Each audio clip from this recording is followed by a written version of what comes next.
good morning, everyone. It's really so wonderful to be able to have this session, to get to see so many old friends, even in this very difficult time and across really an ocean still. It's really a delight, and I would like to thank Stu for the invitation, and indeed the entire Kahal for making yet another exciting, interesting, hopefully successful collaborative venture between the Adath and the Azrieli Institute of Israel Studies possible. And Jennifer, thank you very much to you as well as always for working your magic and coordinating with Stu, making sure that we at least got to this stage. Now, if things fall from here, the onus is on me, but at least we got to this stage, and that is truly, truly wonderful. What I would like to do today, we advertised this talk, this session, to be about Israel's battle, Israel's dealing with combating the COVID-19 pandemic. The pandemic has been with us in the world, with Israel, with Canada, for a long time, much longer than we would have thought, much longer than policymakers would have thought. And it will be with us for quite some more time ahead in the future. There is a lot to say, even for a political scientist myself. With full disclosure, I am not a public health professional. I am not a medical scientist. So I will be looking at how Israel has been weathering the challenges of COVID-19 through the prism of a social scientist, through the prism of a political scientist. And I would like to try to share some interesting and important insights and findings with you about what is striking about some of the particularities of what COVID-19 presented and challenged Israel with. So what I would like to do today, as a general, so just want to give you a sense of the plan for the next, I think maybe about half an hour to 40 minutes. It really depends on how much I can test your patience to bear with me, but also on how interesting you find the topic. So we'll see how far we go. But the three main topics that I would like to hit on. First, I would like to share with you a general sense of the numbers and the data about COVID-19 in Israel from about March of this year. That's really the moment when the pandemic really became an issue in Israel. There was a mission, one of the shuls from Montreal actually still had a mission in Israel just as the third elections in that series of three elections that we all read and talked so much about was concluding, and thereafter, of course, travel was suspended. So from that moment on, we can really talk about the pandemic situation in earnest in Israel. So I'd like to talk a little bit about the data and also some of the changes in which Israel has weathered and dealt with those changing numbers in terms of the fatalities, in terms of the changing rates of morbidity, and the general sense of flattening the curve. And we look at what that actually meant in the case of Israel. As a second main point, what I would like to discuss, and I'll give you a sense in a moment why I think that's important to talk about, are some of the particular societal and some of the particular political challenges that COVID-19 presented the country with.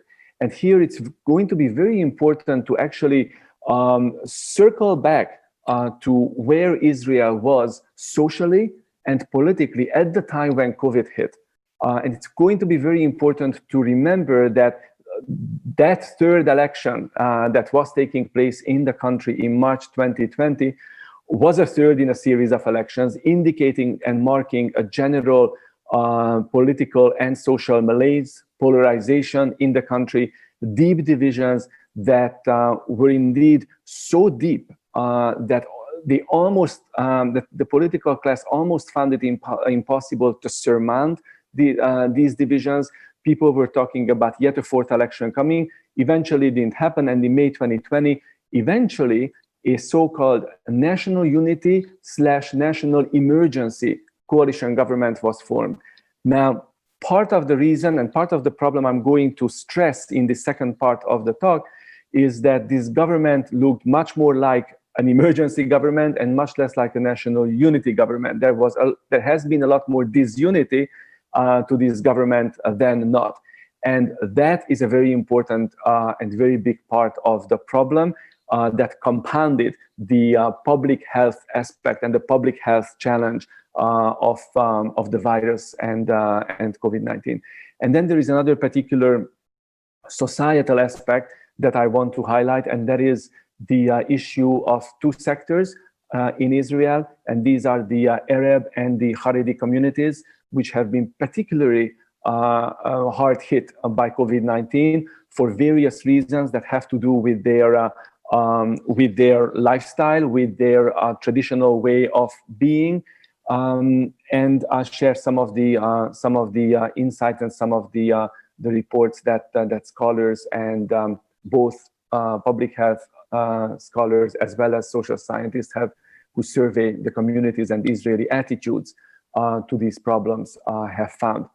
And third, I'm going to, and in the third part of the talk, I would like to ask the question, okay, so where are we heading? Where is Israel heading? As we get closer to late December, December 23rd is going to be yet another, the second in a series of cutoffs where an immediate coalition collapse might be triggered. And I will talk a little bit more about this. There is no agreement on the new budget or on having a budget for this year. So it's an old new budget, an alt-neu budget, if you would like. If there is no old new budget, then that's going to set in motion an automatic election trigger. And as Israelis, as pundits and politicians start talking more and more about this, we also have to raise the question of, okay, who stands to benefit from this instability, from this political uncertainty in the context of this tremendous public health challenge that the country is facing. So in the third part of the talk, I would like to look into a crystal ball with you. And of course, that will allow us to also reason backward, right? So if we see who has been standing to gain more or less, if elections were to follow now, that actually gives us some clues in terms of why certain decisions were made and why certain decisions were not made about the pandemic. So, and perhaps we can tease that and open that up a little bit more in the Q&A. So with your permission, I'm going to share with you a couple of slides, but I'll make sure that I'm not going to be just showing the slides because then we lose touch with each other, but I'll try to come in and out, back and forth. So let me start with the first part of the talk, and that's really the nature of COVID and the nature of this particular pandemic and why it really challenges Israel, but any society in particular ways. It's a new virus.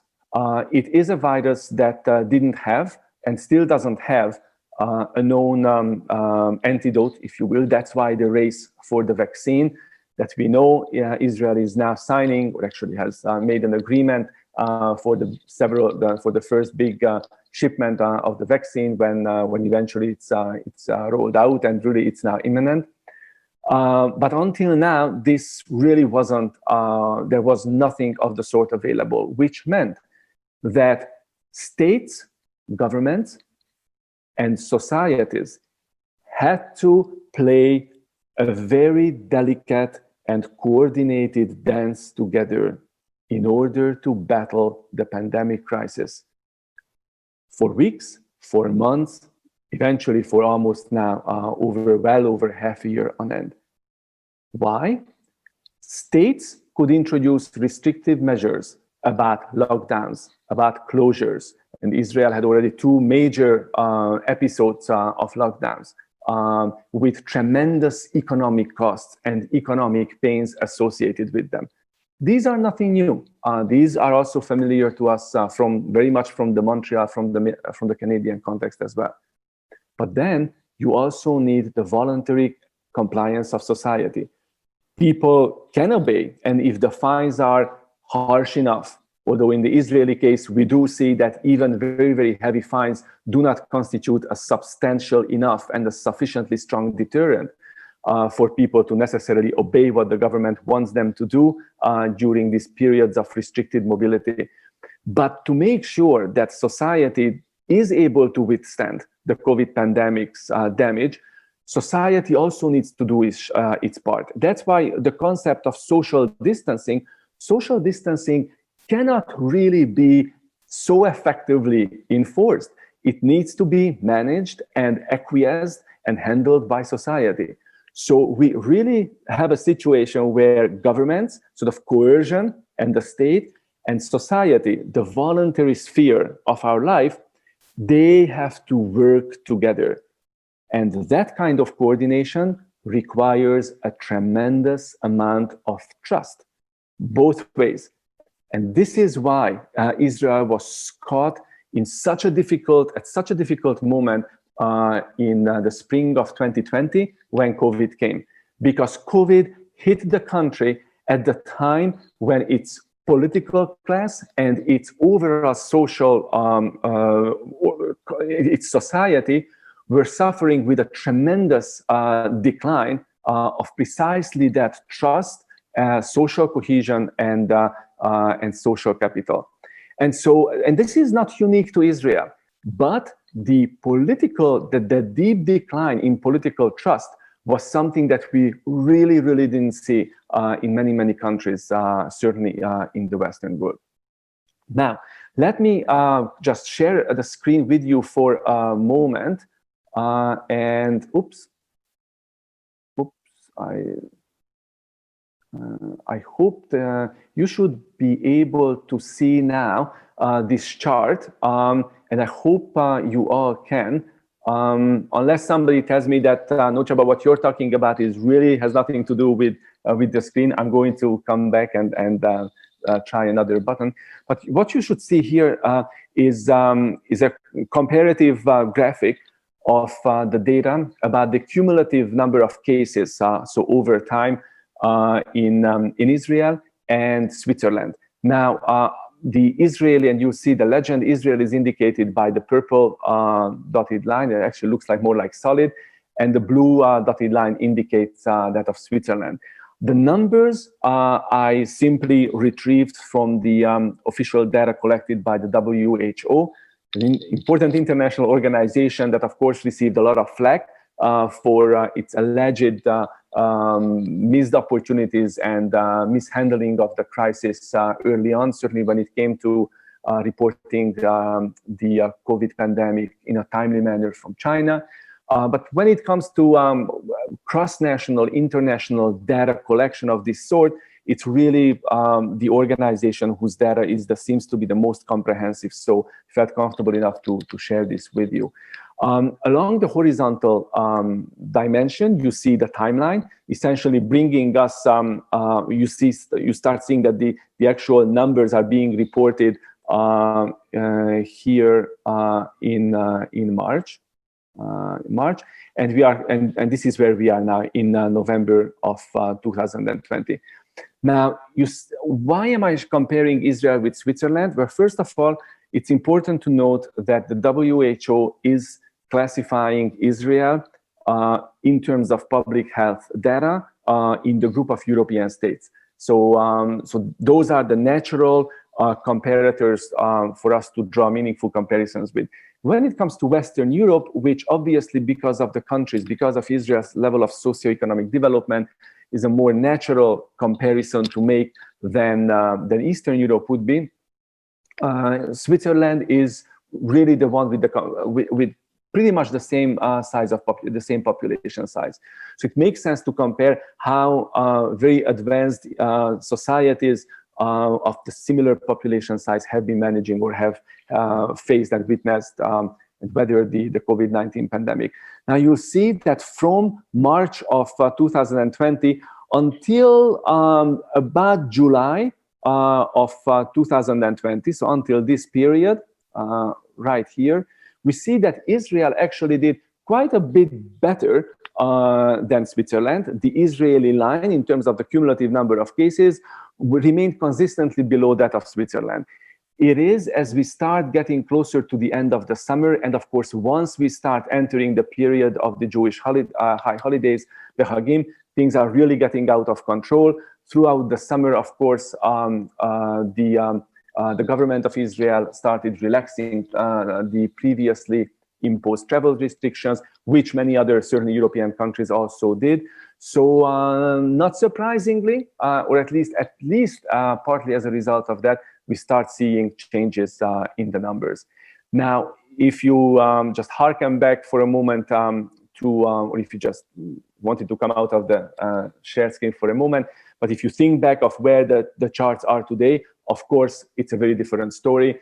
Israel today significantly surpassed the numbers from Switzerland, with a cumulative number of cases now significantly over 300,000, and with the death rate also well exceeding the 2,000, which of course in the Israeli psyche and public discourse also created very interesting and powerful and painful associations, depending on the newspapers and the news outlets that you read, with the casualties and the losses that the country suffered in the Yom Kippur War, the anniversary of which, of course, was recently commemorated.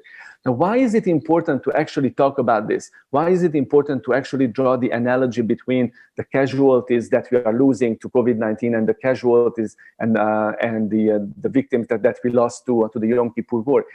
It is because at least in the initial months of the pandemic, the public statements of the Israeli government in terms of how we should look at this crisis as well as its management was couched in the vocabulary of warfare. And that was the message that Prime Minister Benjamin Netanyahu kept emphasizing. That was certainly the message that even opposition politicians such as Naftali Bennett kept on emphasizing. This is a war. It's a war that we can win because we know how to fight. We fought before wars. We survived. That's it. And we will survive this one.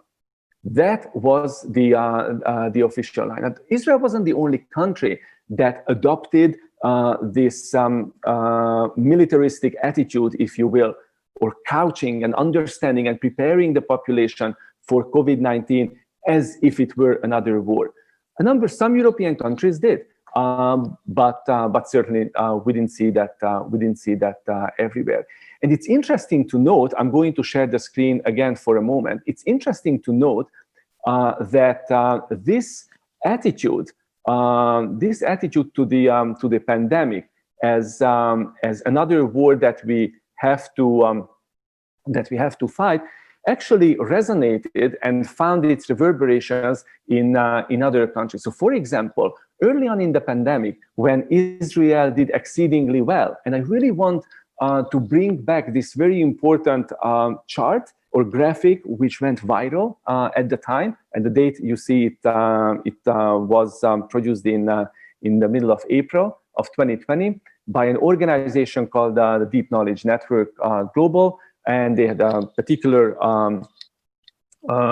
set of reports about COVID-19. And this chart went viral, and of course Israel was extremely proud of propagating this, because in April, so about a month into the pandemic, Israel was globally considered to be the safest country that was able to find a way to manage the fight against the virus, closely followed by Germany. And you see Switzerland at the time was only ranked the 11th, right here, the 11th safest country to be. So, of course, that's not where we are today. Israel today is far from being anywhere close to being the safest, either in the group of European comparators or globally. So things have changed.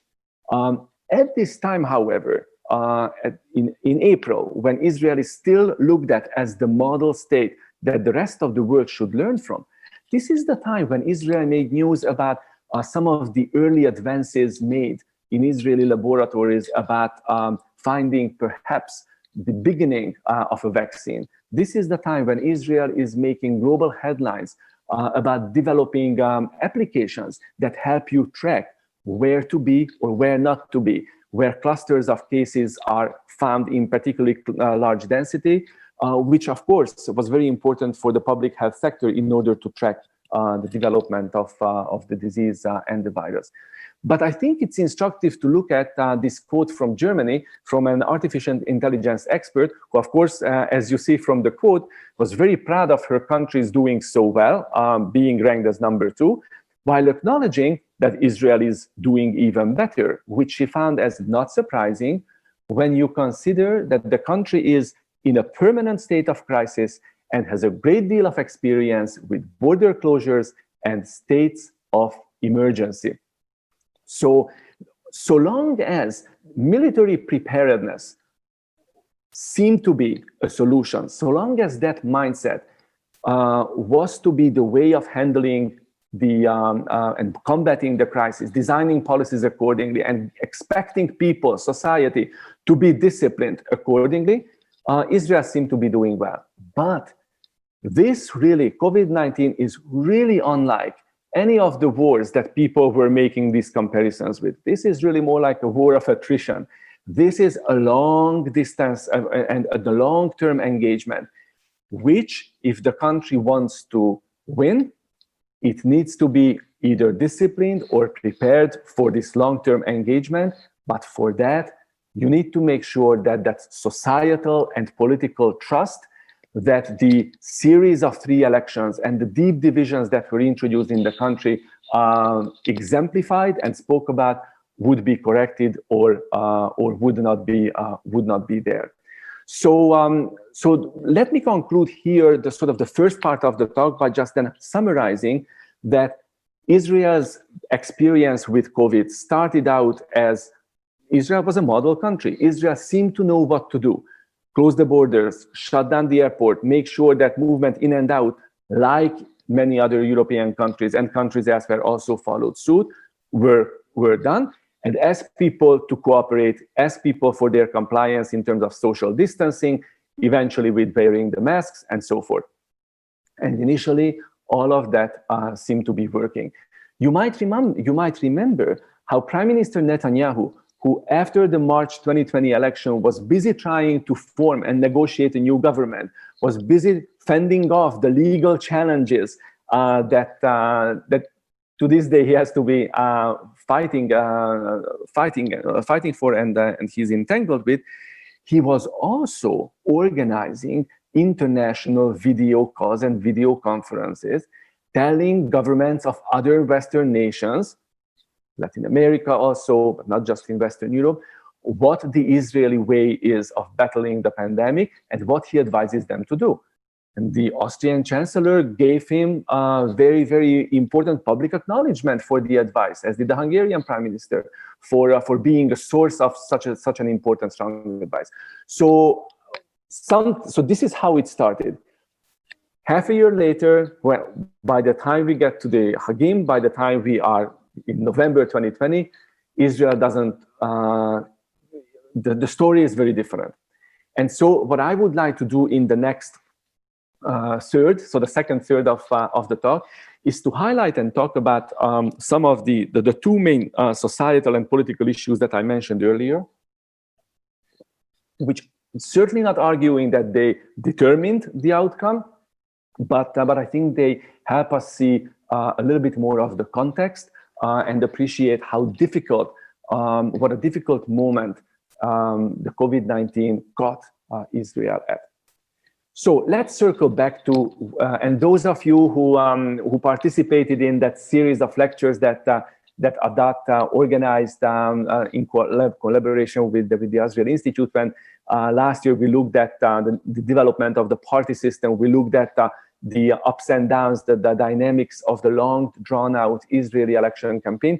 You might remember where we left all that discussion, saying that, okay, there was a national unity, national emergency government formed eventually in May 2020. Now, it's important to note that this government, the government that is now mandated to battle against the pandemic and also prepare the nation, prepare society for battling the pandemic, is a very large government that in the best of times is very, very difficult to pull together and get things done with. It's a large government with over 30 ministers, a government that's carefully orchestrated in terms of the division of the ministries on a parity basis between between two camps. One camp being incumbent Prime Minister Benjamin Netanyahu and his party's Likud's close allies. This is Likud, United Torah Judaism, the Ashkenazi Ultra-Orthodox Party Alliance, Shas, the Sephardic Ultra-Orthodox Party, and Rabbi Rafi Peretz's Jewish Home that kind of broke away from the right-wing alliance, the modern Orthodox alliance to be part of the government. And on the other hand, so they control half of the government portfolios, the other half of the government portfolios, and the parity nature of this division is important. So both camps really have veto over what this government will actually agree to doing or not. The other, of course, is controlled by blue and white, led by the alternate prime minister in waiting, and some, but certainly not all of the political parties that supported his campaign during the previous three elections. So those include the Labour Party, Gesher, but not all of them. Certainly, Yesh Atid is not part of that bloc. And here we need to also mention a small formation, by Tzvika Hauser and Joas Hendel, who broke away from the former defense minister Ya'alon's Telem party. So really, two camps controlling the government, both of them having mutual veto on government decisions. It's very, very difficult to get things done. Now, this government, of course, is robust in the sense of having a large majority. So they do definitely, if there is internal agreement within this coalition on what needs to get done, what legislation to pass, they have enough seats in the Knesset in order to get things done. But many of the decisions that this large coalition government would need and needed to agree on actually became extremely divisive. So, for example, one of the most recent, or one of the more recent such flashpoints was the legislation that was passed imposing restrictions on how far individuals can leave their house in order to participate in public demonstrations, public rallies. And this, of course, situated in the context of incessant demonstrations against Prime Minister Netanyahu, which is really just but the continuation, but also the magnified continuation of the very strong anti-Netanyahu message that characterized, an anti-Netanyahu campaigning that characterized the parties that challenged him in the elections of 2019 and 20. This week, we are now in the 22nd week of non-stop demonstrations against the Prime Minister. Started eventually in Balfour, near the Prime Minister's residence in Yerushalayim, but now it's really, really all over the country. And I see that, Sean, you're joining us from Israel, so maybe you can actually testify to this if you see the black flags near where you are, perhaps. Yes, also. Well, I saw them when I was driving back from a field trip last Thursday. And they're standing on the highways. But in Beersheba, we don't see too many people with black flags. It's not very popular in Beersheba to be anti-Netanyahu. So it's definitely, thank you, Sean. So here we have it's very localized. Yeah. So it's clearly it's no longer just the Balfour. It's no longer just the Rehavia phenomenon. Okay. So on this particular piece of legislation, the coalition partners were extremely divided. In fact, one minister of the government, the Minister of Tourism, actually resigned over this issue, and a number of blue and white coalition members openly spoke and voted against the bill, which was supposed to be witnessing and supported in the Knesset with strong coalition majority. Similarly, today is Sunday. Just this past week, there was another controversial piece of legislation that the Knesset deliberated and eventually passed. This was a piece of legislation that you might have seen references to as the Tourist Islands Bill, which was to and designated Eilat as exempting Eilat, if you will, from some of the COVID restrictions. And the whole argument and the kerfuffle was about offering or extending similar exemptions, similar treatments to other neighborhoods, to other townships and localities. But this was also extremely divisive. So really the Knesset has seen an awful lot of division, partly because, and infighting, partly because the government is really very divided, and the deep division between the two camps on many of these issues continues, and also because Prime Minister Netanyahu continues to attract a lot of resentment, which localized, although it is, as Sean mentioned, does carry a lot of public attention and does capture a lot of the headlines in the printed media, in the electronic media, and of course certainly also on television and so forth. Now, so the government has this problem. Within the government, there is a particular group of ministers that from early on were tasked with creating a set of policies and coordinating the government measures to fight COVID-19. And this is the Corona cabinet. Now, initially, the Corona cabinet consisted of 16 ministers, again, very carefully on a parity basis, dividing between sort of the left and the right and the left blocks within the coalition. But here too, the same divisions and the same paralysis that characterizes often the government at large also characterized the Corona committee. So eventually, in the summer, Prime Minister Netanyahu decided to let 6 members of the Corona cabinet go, so reduce the size of the Corona cabinet from 16 to 10. Still trying to preserve that parity, but in that shrinking, there were some very interesting and very symbolically, but also politically important losses or changes, if you will. For example, former Health Minister Yaakov Litzman no longer found a room and a spot in the reduced Corona committee, which contributed to severing and the deepening of the deteriorating relations between United Torah Judaism and the rest of the government. More about that in a moment. But in this shrinking, the Prime Minister also let all the female ministers go. So the new Corona cabinet now didn't have any female ministers sitting in it, which had very symbolic and which had another set of charges against the government. So, so the Corona cabinet, while it's a smaller body, it's really in no sense any more united than the larger government would be. What complicated matters further was the set of deep divisions within the Prime Minister's own political party. Now, throughout this period, after the government is formed in May 2020, you may remember that Prime Minister Netanyahu covertly and quietly initially, but more and more vocally eventually, prepares the country for a foreign policy breakthrough.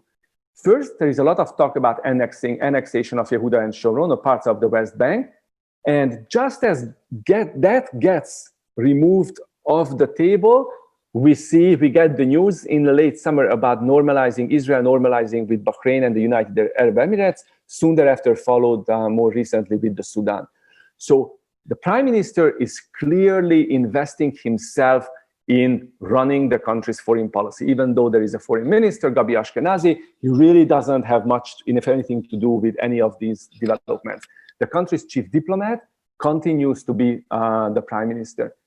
When the normalization deals, the Abraham Accords are signed, you don't see Gabi Ashkenazi in the photos. It's not there. It's the Prime Minister together with President Trump and, of course, the representatives of the 2 Arab nations. It's a very different setup from the days when Yitzhak Rabin and Shimon Peres paraded, if you will, together, and then got the Nobel Prize also together for another peace treaty in the mid-1990s. Okay, so the Prime Minister is really investing and controlling and running foreign policy. But much of the burden of managing the COVID-19 really falls on 2 other senior ministers, both of them from Likud, the finance minister, Yisrael Katz, and former speaker of the Knesset, current health minister, Yuli Edelstein. And the 2 really don't see eye to eye on many issues. When the health minister calls for restrictions and measures that seem to be justified in terms of public health concerns, the finance minister is more concerned with the economic damage. And often these clashes become very, very public in the Knesset, in the caucuses, of course, and also on the pages of the newspapers.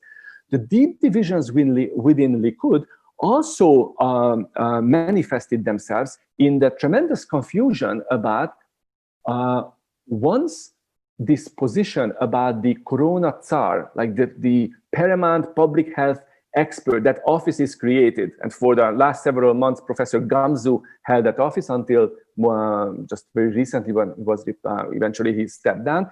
But there was really confusion about whom exactly the Corona Tsar, so Gamzu, should be reporting to, directly to the Prime Minister, to the Health Ministry, to the Health Minister. So a lot of confusion, clearly putting the brakes on any effective policy and its implementation that would be called for. As a friend recently noted in a conversation that I had, perhaps it seems that Israel has too many chiefs and not enough Indians in this particular context, and I thought that was a very cute and very smart way of summing it up. Let me just mention two anecdotes that I think will help us really contextualize this political malaise that the country is facing in this at this moment. The first is the almost unheard of scenario when the committee of the Knesset that's mandated to look after the various measures and checking on the government policies, exercising parliamentary oversight on the government in Corona pandemic matters. When the chairwoman of this committee, a member of the Likud party, a member of Knesset Shasha Biton, openly and very publicly defied the party line, the line that her own party, Likud, asked her to represent and follow through in the committee, by disagreeing and casting her own vote as well against a particular government closure measure earlier on in the summer. Now, the image of the chairwoman chairing the meeting and the whip, so the person whose job it is to whip members of Likud and the coalition in order to make sure that they follow party discipline. Member of Knesset, Likud member of Knesset, Miki Zohar, is standing right next to him and shouting at next to her, shouting at her, "You're finished. You're finished. Your political life is over. You can't do this. I mean, the party tells you what to do. You can't go against it." Eventually, she survived the crisis, but Miki Zohar, in an unprecedented move, issued an insane number in one day, 12 disciplinary letters and measures to members of the Likud party. Some of these included ministers who tested the patience of the Likud leadership. So the party seemed to be in disarray, never really showing any signs that there would be an imminent rupture and breakup like Ariel Sharon did back in the days, but clearly it's a house with a lot of schism inside. And the same applies to the coalition. So lots of divisions about in the political leadership of the country. Now, let me turn briefly to two important societal issues that we need to talk about, because and those are the situations of the Israeli Arab and the Haredi communities. It is now common knowledge, although initially it was certainly the authorities treated it with great caution, how they would actually communicate this information to the public for fear lest it produces incitement against the two communities, that there is something grave going on amongst the Haredi and the Israeli Arab communities and sectors. The pandemic, the spread of the cases is much faster in these communities, and the morbidity rate is also much higher. According to a report that was prepared for the Gutman Center for Israeli Public Opinion, rather the Guttman Center reported on this public health report, the spread of the disease of the virus amongst the Israeli Haredim was 5 times as of September 2020. No, October 2020 was 5 times greater than amongst other Israeli Jews, so non-Haredi Jews. So a completely different situation. According to the most recent report, which I just read yesterday, the reproduction rate. So the reproduction rate of the virus is another key statistics that we have seen a lot in the news recently, is the number that tells us how many other people somebody infected with the virus is infecting. So if I'm obviously where you want to be in order to flatten that curve and eventually bring it down is for every infected person infecting less than one other person. If you keep infecting one, well, then there's not going to be a drop. Then it's going to be, then at least you're flattening out. But what you don't want to have in order to see that exponential increase in the spread of the virus is to have a reproduction rate of greater than 1. Well, amongst the Israeli, in the Haredi community, it has now exceeded 1. Slightly, but it has. And so it is an issue. In order to make sure that that in these communities and in the Haredi and the Arab communities, these matters are brought under control, the government initially by designating a part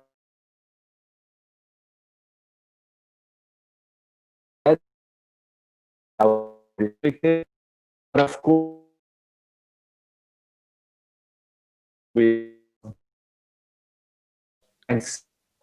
Csaba, you're freezing slightly.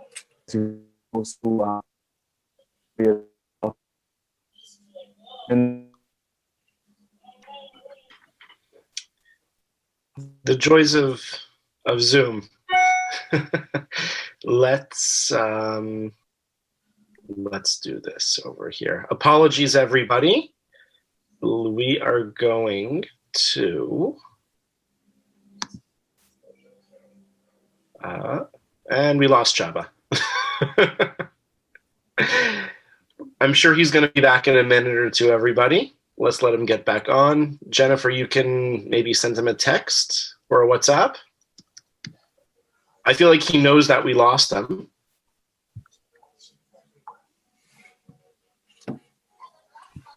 I'm going to pause the recording for now. Too much longer. Let's just very, very quickly to go back to the particular problems faced by the Haredi community, especially. Of course, lifestyle is a very important problem. Unlike the rest of Israeli Jewish society, the Haredim have far greater population densities where they live, far larger families. And social distancing is extremely difficult for them, therefore, to practice and exercise. Not impossible, but much more difficult. Moreover, in the Haredi world, in particular corners of the Haredi world, the advanced use of the kinds of social media and the kinds of communication devices that many of us take for granted, you can't. And that also makes the communication of some of the information, the transmission of some of the knowledge that would be important from the perspective of the government to get to these societal groups is also more difficult. So you have these issues.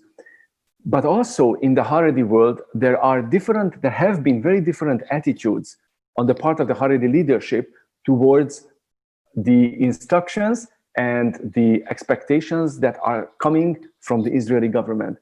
And it's very interesting to pay attention to the divide between the Ashkenazim and the non-Ashkenazim, and the Ashkenazi and the Sephardic. And here we are talking about primarily in the political world, the United Torah Judaism and the Shas attitudes, but not just, of course, they are only the political parties that represent them. In general, the Mizrahi community and the Sephardic community has been on block, much more cooperative with the government than the Ashkenazi ultra-Orthodox, where you saw senior rabbinic leaders openly defying the government in the face of the government's decisions to close down or trying to close down yeshivot, trying to close down social gatherings that then the government tried to enforce through the use of police, which then led to tremendous altercations between the law enforcement agencies and the Ashkenazi ultra-Orthodox youth.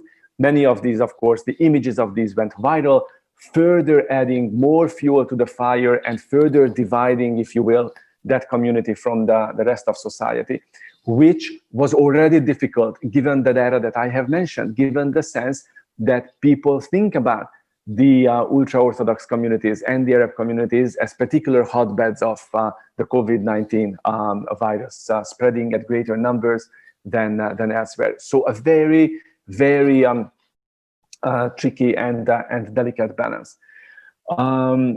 So lack of a united common front and common response from these sectors has also been an issue. Now, to wrap things up in terms of where the country is going, there is something fascinating to consider. And here I'm going to show you one slide, or maybe two slides, which I think tell us something really unexpected. And it's an eye-opening. Stu, I think I have to ask you to allow me to share the screen, please. Or Jennifer, I think, yeah, okay, great, thanks very much. So the slide that I would like to share is this is the first one. These are the anti-Bibi protests and images that the country has been seeing on the various media for several months now. So we have a pandemic, which is claiming more and more lives. We have very strong, very visible public demonstrations against the government, but specifically against its leader, Prime Minister Netanyahu. We have a government that is really not doing a terrific job in terms of getting out a united, coordinated set of policies and measures to the society. So in this context, let's ask the question, if elections were held today, who would win? Because this is what political parties are ultimately calculating and looking at. So this is the timeline of the expected seat shares that, according to public opinion polls that we have the results of here, going back to June 2020 all the way to really last week, November 2020. Look at this line. Likud, under Prime Minister Benjamin Netanyahu's leadership, has never stopped being the largest party with the expected highest number of seats emerging from an election, if one were held on any day during this period. Even today, like, yes, Likud would be weakened. It would probably win a few, according to the public opinion polls, fewer seats than what it has now in the Knesset, but head and shoulders above the other parties that you would expect to do better. The second largest party, this party here, is the current opposition, Yamina. Look where they are currently, I mean, the line doesn't show it, but currently they only have 5 seats in the Knesset. In June, they were expected to have already more than 10, and just under 10, and look where they are now. This is the political party led by Naftali Bennett, who has, and really, kol hakavod lo, he has spared no effort trying to warn the people of the importance of following government instructions, but also healing the division between the Haredi and the non-Haredi Jewish worlds in Israel. He went on record a few weeks ago telling the government, look, you can't expect the Haredim not to study Torah together and not to go to yeshivot and not to learn. It's like you not breathing oxygen. It is their life. So you really don't have this kind of a voice coming from Likud, not certainly so eloquently and so explicitly. But this is not the only thing that Bennett obviously has been doing, which pays seemingly and handsomely in terms of his following. Another point I would like to add, that if you look at the combined vote total of Likud Yamina, which is Naftali Bennett's party, as well as Shas and UTJ, they are a little bit further down. The combined vote total of this regrouped right religious coalition is a majority. And we see this now for over several weeks. If elections were held today, Likud, together with Yamina and the ultra-Orthodox party, so a Likud plus religious parties coalition, would be able to win and form a majority government in the Knesset. Now, in the meantime, that blue and white coalition that challenged Netanyahu at the polls in the last elections, that's long broken up and divided, and their different fragments are nowhere near any shape to give Netanyahu a strong challenge in the polls. So who stands to benefit from it? It seems that the way the prime minister and the right-wing parties have been managing even this very difficult political and social problem, it seems that they actually are charting a course that may very well bring them back to power if elections were held today. Will elections be held today? Well, or tomorrow? No. But are we going to see perhaps that automatic election trigger on December or before December 13th? That is becoming increasingly more likely, especially in the light of the American elections. In the light of the American elections, we already see in the public opinions that Israelis are becoming more conservative. Prior to the American elections, the last reports that I saw, which were presented by the Mitvim Institute, it's an Israeli Foreign Policy Index Institute, and they presented the results of a survey about what Israelis would like to see as an outcome in the US elections. And 50% of the respondents said Trump, and a significantly smaller percentage said Biden, and some were lukewarm or non-committed. As a Trump victory is becoming less and less, well, the Trump victory didn't happen as expected by those who expected a Trump victory, and we don't know yet where things might unfold. But where we are today, where America is today, clearly doesn't suggest the same kind of easy, cozy relationship between the Israeli and the American government that transformed the map of regional alliances in the Middle East. In a way, and to the extent that Israel can call two Gulf states, Bahrain and the United Arab Emirates, as her partners, friends, and allies. So preparing for a democratic administration, we do see already in the polls indications that Israeli voters are becoming more conservative. And even throughout the pandemic, while Prime Minister Netanyahu lost a lot of political and social trust and support for not handling the crisis as well as he could, he never lost on two fronts. A, being the best foreign policy leader for the country. He consistently has, even his critics gave him a very good report card. And two, he never lost that very important position of the leader most fit to be prime minister. Not Yair Lapid, Naftali Bennett, close, but not quite there. So the cards are stacked fairly well in the prime minister's favor if elections were to be triggered at the end of December. I'm going to stop here. I spoke a lot longer than I promised to Stu that I would. I do want to thank you for your indulgence and not checking out when my Zoom crashed. And so let me stop here and just see if there are any questions. You can't throw tomatoes and eggs at me because we actually are not in the same room. But if you have any questions, I will try to answer them.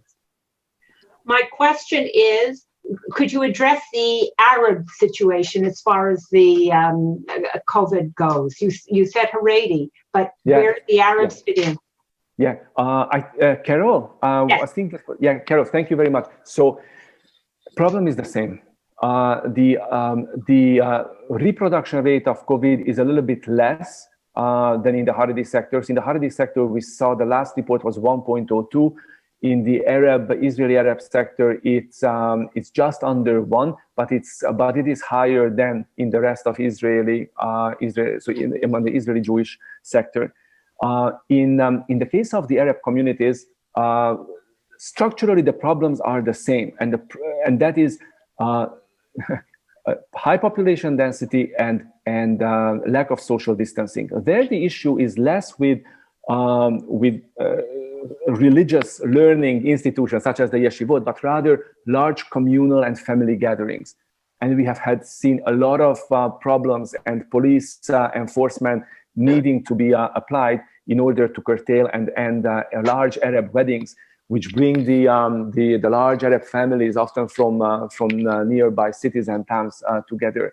So, like many Haredi neighborhoods and towns, similarly, many Arab towns were classified as red areas according to that traffic light situation. Now, if the designation of the Haredi sector is politically touchy, well, the same applies even more so for the Israeli Arab sector, especially in a context when the country is battling COVID-19, but at the same time is celebrating 3 new peace deals, right? This is fantastic. I mean, since the 1970s, since the 1990s, we haven't seen anything like that. Bahrain, United Arab Emirates, Sudan, there were talks about Oman, Morocco possibly being added. When it comes to the Knesset vote, when the UAE, the peace agreement and the peace agreement with Bahrain are voted on in the Knesset, the Arab parties vote against it. So this, in the context of the same difficult social problems that COVID already creates, makes it that political keg, if you will, powder keg, is very risky for politicians to touch. So what is happening, Carol, is that you see quite a bit more discussion of the Haredi issue, both in the Knesset committees and plenary and in the media, than about the Arab issue. You do see, but quite a bit less. So for example, I don't know, some of you might have caught this debate, it was now about a week and a half, 2 weeks ago, when Haredi owned store in the city of Arad was torched. And so this really created a very difficult soul searching again and debate in the Knesset. So we don't really see quite the same interaction and dynamic between Jews and Arabs. So it seems to be that when it comes to the Haredim, that division and that societal anger expresses itself quite a bit differently than against the Arabs. But it's a difficult political situation, but structurally the problems are the same. So structurally, the Israeli, COVID-wise, the Israeli Arab sector and the Israeli Haredi sector are really in the same challenge. But the political management of the two call for different approaches, very different approaches. Thank you. Thank you. Oh, I didn't look at the chat. I do apologize. We had a question. Shlomo. What happens to the research in the vaccine that is in Sion? At what stage is it? And the other question is, if Bennett wants to reconcile between the religious and the secular groups in Israel, if he creates a coalition with Shas and the others, I don't believe he will be able to succeed in it. So what is his option? For Bennett, for Naftali Bennett? For Bennett, yes, to be able to create a coalition that will bring everybody together. Well, he would not. Well, so Bennett is dancing a very delicate game. On the one hand, you're absolutely right that he is the last one to blame the Haredim, and he is the first one to make sure that the religious bloc is cohesive and united. And remember, the religious bloc stood by Netanyahu throughout those 3 elections. Like after April 2019, we had months of government formation. At attempts which failed. And then came September 2019, followed by months of government formation attempts that failed. And then came March 2020, followed by 2 months of government formation attempts, and they succeeded. Shas, United Torah Judaism, and Yamina, and Jewish Home, so the religious, the ultra and the modern Orthodox religious parties stood by Netanyahu and Likud consistently. The only one that is now out of government and in the opposition, that's Bennett. So really, he wasn't really dealt quite so fairly, largely because given his age, given his charisma, given his accomplishments on the political right in Israel, it's between him and less so today, it seems. About a year ago, his colleague Ayelet Shaked was also touted as a potential future leader. But Bennett today is very widely talked about as a very likely future leader of the Israeli political right. So he has never walked away from his commitment to that Likud plus the religious parties bloc and that idea. That's his natural political constituency and coalition to support and to build. Having said that, he is also a smart politician.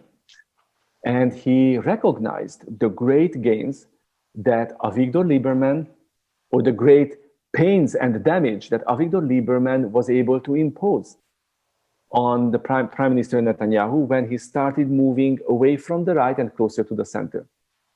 So when the Knesset session opened about a month ago, it usually opens with several votes of no confidence against the government. These are really symbolic for technical reasons. It made big headlines in Israel that Bennett and Yamina voted with the opposition, vote of no confidence against the government. Now, Likud made a big deal out of it. You see, the right wing cannot trust Bennett. We need to replace them with someone. But that really was just cheap political talk, because Bennett is in the opposition and they have really been playing just the part of the opposition. They oppose the government, but on key issues, they of course stand by it, because where the right wing is at stake in terms of its vitality, that's really Bennett's natural constituency. So he's very much together with the Haredim, and the Haredi leadership actually reciprocates that. He gets very good coverage. Bibi Netanyahu doesn't get quite the same coverage anymore in the Haredi media. There you see now articles and discussions about the Likud Haredi alliance perhaps reaching or entering a qualitatively different stage and state, less of a cozy one than it may have been before. That's not the reputation and that's not the reputation of Bennett, and that's not the discussion that he gets in the Haredi world. In terms of the vaccine, well, it seemed that, so initially in the early summer, we heard, and there were very important reports, that there was a research laboratory and institute in the Galil that was in the front lines of developing the vaccine. That seemed to peter out, and Israel is now lining up and in fact secured the deal to obtain I think 8 million vaccines from Pfizer.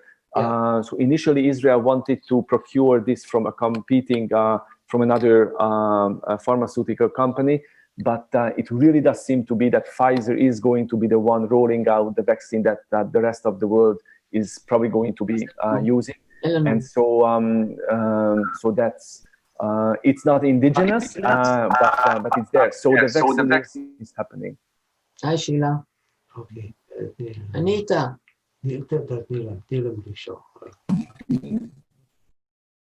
Yes. Yeah. Yeah. So I have one or two. Oh, I didn't see yours. Sorry. I have one or two questions. Okay. Please, yeah, hi. please yourself. Yeah, but you didn't say. Yeah, I'm listening. I can hear you very well. Okay. Anyway, so yes, I actually have two questions. One which I already wrote down in the chat. So where do they call it in everyday conversation? Corona, such as in Israel, and where in the world do they call it? COVID in everyday conversation like in North America? So that's my first question. So the question is why? No, well, the question just is, like where in the world, which parts of the world, which countries do they call it Corona in everyday conversation, and which countries do they call it COVID more like? This is very interesting. So the countries that I'm paying more attention to in this about the pandemic, Joseph, are really the countries of the European Union, and it's really interchangeable. So, for example, in Germany, England, and in the Swiss case, you see references to COVID-19 and Corona really about the same frequency, in the same headlines, the same research reports, in the same articles.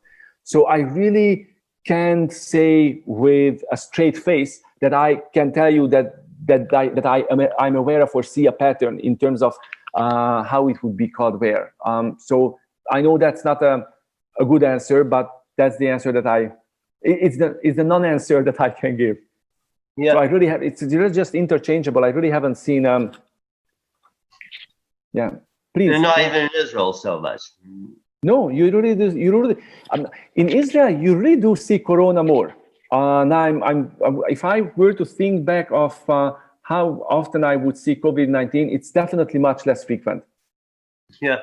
Okay. Yeah. And the second little question is there much more of a frequency of Corona among Muslim Arabs in Israel versus among Christian Arabs who are more westernized and more affluent, etc.?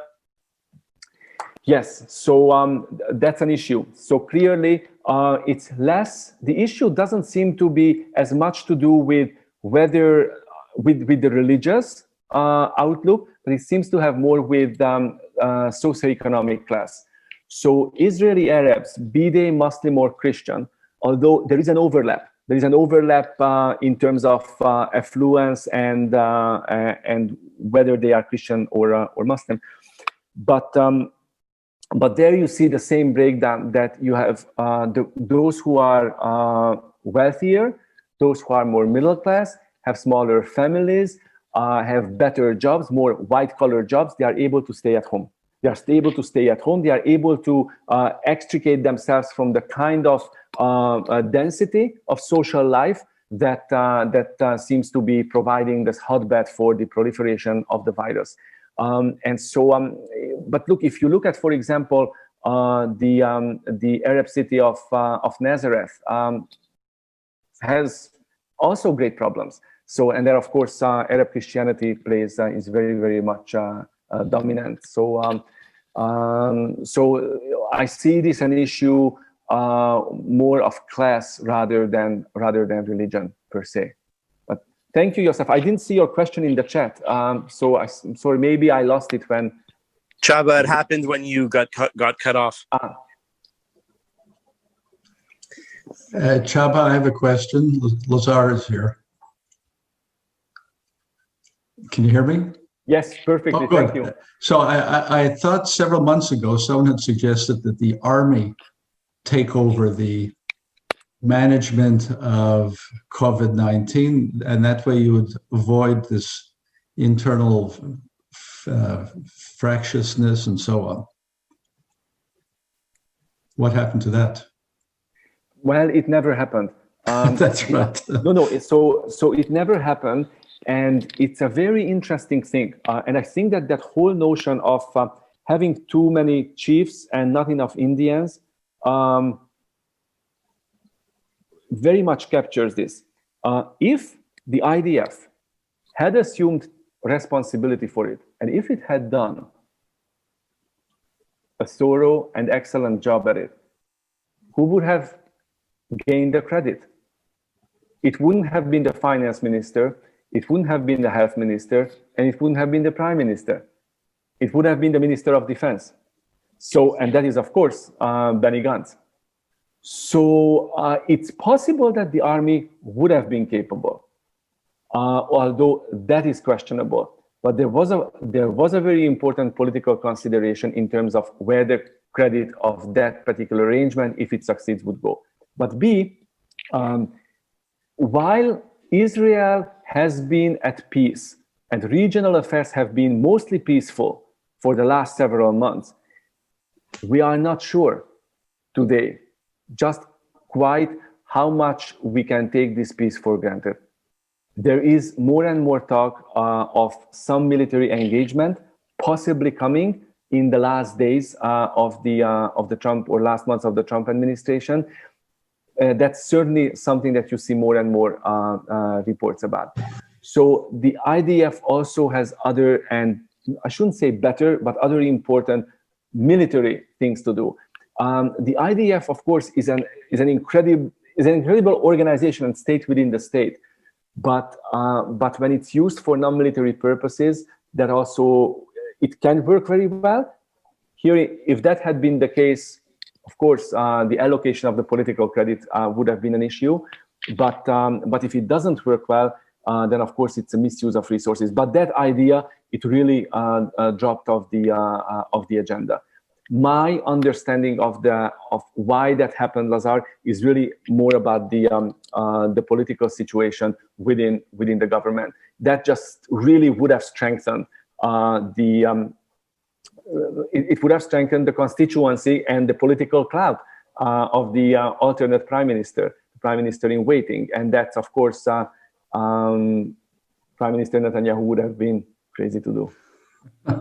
Thank you, that's Csaba. that's politically. That's not the political logic of the government. Yeah, very informative. Thank you for your talk today. Thank you, Lazar.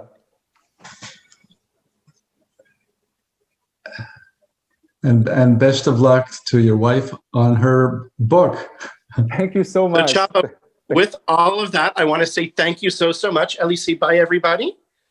Say thank you, Csaba. Thank you, Csaba. Say see you soon. Okay. And we'll see you guys all soon, very, very soon for everything. Csaba, as always, this was amazing. Thank you, Stu. Thanks, everyone. Thank you for joining in. Thank you, Csaba. Stay healthy. Thank you. Technical difficulties we Bye. might have had. Thank you very, very much. Thank you, Csaba. תודה, תודה.